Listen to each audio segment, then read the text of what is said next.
Hello and welcome down onto the tech desk, and in today's video we're going to be looking at this. This is the Retroflag Switch Controller. Okay, a much requested item for the channel.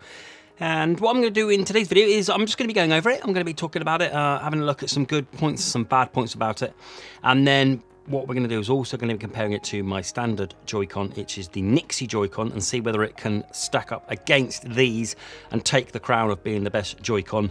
And I've also got some OLED Joycon here just to compare, because there's some things I like about this and there's some things that I really don't like about it, and just I need you to be aware of that before you go and spend your hard-earned cash on this. Speaking of cash, this will set you back nearly £50 on Amazon. Okay, so I bought this with a bit of trepidation because that's quite a lot of money, but I thought I'd get it anyway because you can buy these for a little bit less, even a little bit less with my discount code as well. But these are the cheaper versions of these, and I'll explain why later in the video, why I would choose these over this. Okay, so let's crack on with this then, the Retroflag handheld. Let's take a look at the box. The box is very basic compared to a Switch console, a little bit about it on there, and that's pretty much it. You don't get anything else. You get a little instruction manual that tells you about how to use it. So we have turbo and swap buttons. So turbo, auto turbo and swap buttons. I don't use any of that. I don't really particularly use turbo on these, but turbo would be holding down A and it would fire rapidly for you, or auto turbo would mean it would press A without you actually touching it. And then swap buttons means you can just swap the buttons. So you can swap A and B if you like, or A and X if you like, which might be useful for some people if you're going to be retro gaming, obviously. Okay, so I think this is bearing in mind there's a lot of things on here that you will love, I think, if you wanted to go for the retro style, and certainly looks like it. So we'll start over here because this is probably the most obvious part of it, and it's the C stick here.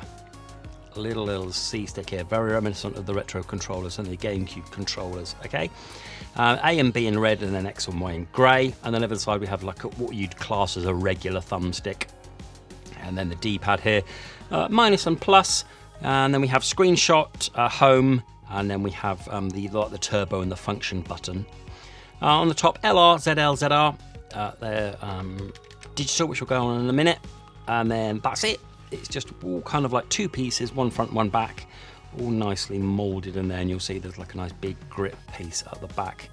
And then the only other thing is there's a USB Type-C port there for when you want to charge it, so your Switch fits into there. It will fit the OLED and the original Switch. I've got my OLED here and I've got my original one over there, which I'll show about in a minute, just after I've gone through the buttons. So we're going a little bit more detail. The standout feature for these are their Hall effect thumbsticks. Okay, so apparently we're going to get no drift ever with these new thumbstick styles. It's rocking 2 of them on here, which is a good thing. They feel great. In terms of usability, absolutely fantastic. I've got no issue with them whatsoever. The only issue I do have with the thumbstick is I'm not a huge fan of the C button. If I was into retro gaming and I wanted this, kind of like the retro feel of it, yeah, fine, maybe. If you're just going to be buying this because you like it and it's quite cool, you need to consider this, because I just prefer the bigger thumbstick for me, but that's my own personal preference. The D-pad, it's a bit wobbly, if I'm honest. Look at this. It goes on a bit. It's okay. There's not much feedback. It's a bit hit, really, more than anything. I just don't like that movement so much on the D-pad. I completely appreciate the D-pad is a personal preference, but for me, I just think there's just a bit too much movement on there. So if I'm pressing it down there, it just moves a bit too much for my liking. So these buttons here up here, they all feel like clicky normal buttons there. They're nice and flat, and they do the job. X, Y, A and B, they feel like regular buttons, really. Nothing about to them, really. Just a click button. Nothing special about them, nothing bad about them. Easy to reach with your thumb, which I'll talk about in a bit. And then this C-stick, which we've already talked about, feels good to play. I just, it would have been nice if I could just remove that and replace it with one of these. But this is your decision whether you want this or not. And then pressing the clicks in, they feel okay. So spinning to the top, the L and R.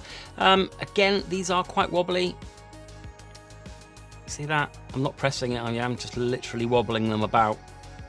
Okay, but they trigger. There's a little bit of Post-travel, a little bit of pre-travel as well. Similar with these, so digital, so it's designed for the Switch. It's digital, okay, not much movement. So in terms of comfort then, this really helps, this big bulbous bit here, which really helps sit in the hand when you're gripping it and you're holding it into play. So it's really comfortable in your hand. Now, here's an issue I do have. This leans a lot heavily on the ergonomics of a Joycon, okay? So I'm gonna be talking about the Nyxi in a bit, but I just wanted to highlight this. So if you look on a Joycon, can you tell the difference between those three? The buttons here are in line with the stick, and again, the buttons here are in line with the stick. This makes it for the reason why I don't often play with regular Joy-Cons. It's quite difficult for me personally. Whereas these, the stick is further that way and the buttons are further that way, meaning the arc of your thumb is just, I can keep my hand there, my wrist still, and just move my thumb, okay? With this one, I found it to be quite uncomfortable after a couple of hours of playing. Let me demonstrate. So I've got this here, so my arc would be, my thumb would be down there, but I haven't, I've got to move it back for the thumbstick, okay? So if I move my there and back, and I was either moving my wrist, see my wrist here, so moving it down and then back, moving there, or I was just cramping my thumb up to be like that if I wanted to keep it in my palm. It's not extremely comfortable. That's my problem with it, and it harks back to Joy-Cons being uncomfortable because they're small and you have to get your thumb moved. I didn't really enjoy using it after a couple of hours, and it's the same with the left stick as well. So my thumb arc would be there, so I could look kind of a D-pad there almost. I haven't, I've got to move my D-pad there, so I've got to move my thumb down rather than just having it arcing. It might have helped if this was stuck out a little bit more, like that. So the thumb arc would be like that, but it isn't. As it is, they're kind of stuck in to there like that. So it's a bit, it's not as comfortable as I thought it would be. After a couple of hours, I didn't enjoy using it, which is such a shame. Okay, let's move on from that. Let's go on to the fitting of the Switch. So now we can fit this. Here is a nice kind of like felty material here, which will protect the back of your Switch. And this lip here has got a bit of rubber underneath there. So when you do put your Switch in, which you have to slide it in, you know it's going to be protected in there a little bit, and on the back here of your Switch. So all you do is you slide it in. Just make sure that you're getting it lined up with that port at the bottom there. So once it's in for the first time, you will just need to turn the Switch on and it will pair, and it does wake up the Switch. So if I've done the home button, there we go. So we've woken up the Switch and away we go. Let me just quickly, if I pop this out, I've got myself an original Switch here. So it's a little bit thinner. So there's a bit of movement in there when you're pushing it down, but as long as you make sure you line up the USB in there, we're in Windows Solid, nice and solid, and there's no movement. There's just a bit of a gap there and a bit of a gap there, nothing to worry about. And again, when you first connect this, you'll need to put it on, turn the Switch on, and it will connect really, really simply.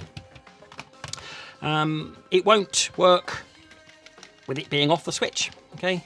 So it doesn't matter what you do, it won't work. It needs to be connected, so make sure that's lined up with the USB in there like that, and then we're in. Another good thing about this is it's nice and sturdy. Okay, there's no flex at all in this. Okay, so when you kind of got your Joy-Cons on, there's a little bit of flex. Certainly with these, there's a bit of flex with these. With this, nice and sturdy. So let's go and have a look at some of the buttons, shall we? Go down here. So we do the control sticks. Okay, so let's look at the dead zones on this. So I'll do the right sticker. And if I go nice and slow, I see it doesn't get stuck at any of the points. Soon as I touch it, it moves. And then if I move it out, and then we'll see what kind of like where it stops. So it's stopped now. And then we've probably got 1 millimeter of movement just after. So get down, stop now. Okay, about 1 millimeter of movement once we've hit the edge of the circle there. So let's go around one more time.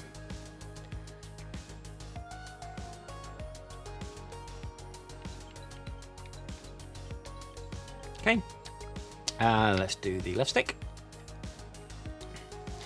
Exactly the same story, this one. Need it out to the stick, and then we've got about 1 millimetre of travel after that. All the way up, add 1 millimetre again.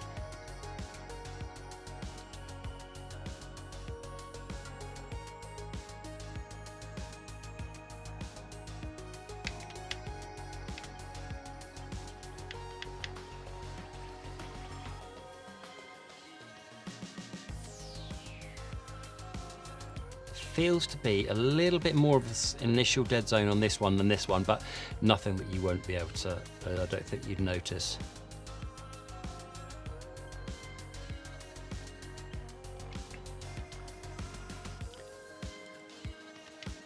Okay, in terms of features then, it has gyro, which I can show you. So I'll do this. Okay, it has gyro. And it also has rumble as well. It's not HD rumble, but it's a good enough rumble for in here, for like a third party thing. It's good enough. So it's got a couple of features. It hasn't got NFC though. Okay, so there was my look at the Retroflag Switch Controller. I think if you're going to go for a retro feeling thing here, fine. I think if you can cope with the comfort with the buttons over the thumbsticks, then yeah, go for it. Personally, I didn't really enjoy using it because it just became a bit of a cramp, and I just thought, well, I might as well just use Joy-Cons if I'm going to do that. But again, this is a retro controller with the feel of the retro and the look of the retro, so that might not be important to you. But certainly let me know down in the comments below whether you think this is going to be for you or not. Okay, now what we're going to do is we're going to quickly compare it to the Nyxi, whether I think you should spend what's about around £50 or £45 on these or these. I mean, what are the differences? As we've already alluded to, the comfort.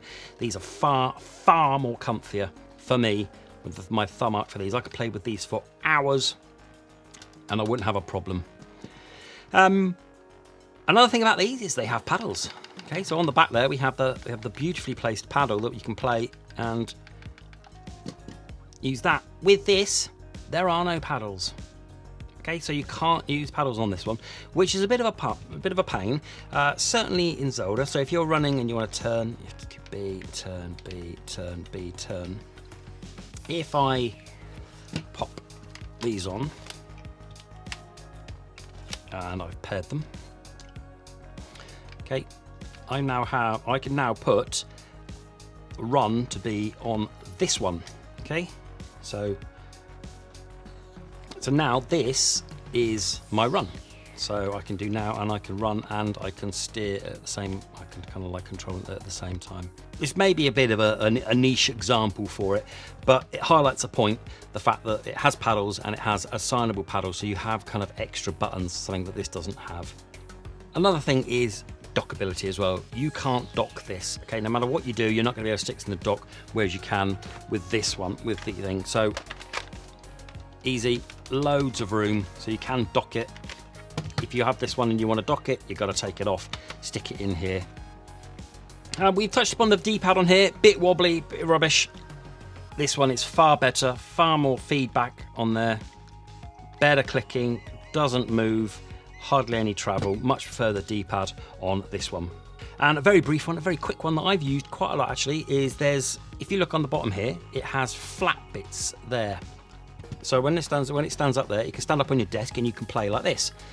This one you can't do that. You have to kind of have it up, resting on the USB slit. There's nowhere, because you can't even use your kickstand for it. Okay. And the other thing is, when you put in these Joy-Cons, it's so easy. There's going to be no damage to the Switch, whatever. You have to be careful every time you put the Switch in and out of this one. It might not be a bother to you, but every time I was doing it, I was just having to line it up, and it was just a few seconds. I just couldn't be bothered to do every single time. Convenience factor, it was these. And also, you can have two players. So player one can have this one, and player two can have this one. You can't do that with this one. It's player one or nothing, so you can't split them up. But with the sturdiness, that helps there. And again, a bit of flex on this one, isn't there? So that's your choice. So there we have it then. That was my look at this, the Retroflag. I think it has its place if you can get over the negative points that I'm sorry to put some negative points on there, but I felt like I had a duty to say about how uncomfortable it was. And I'll be honest with you, for £50, I would go out and get yourself a pair of Nyxi Joycons instead.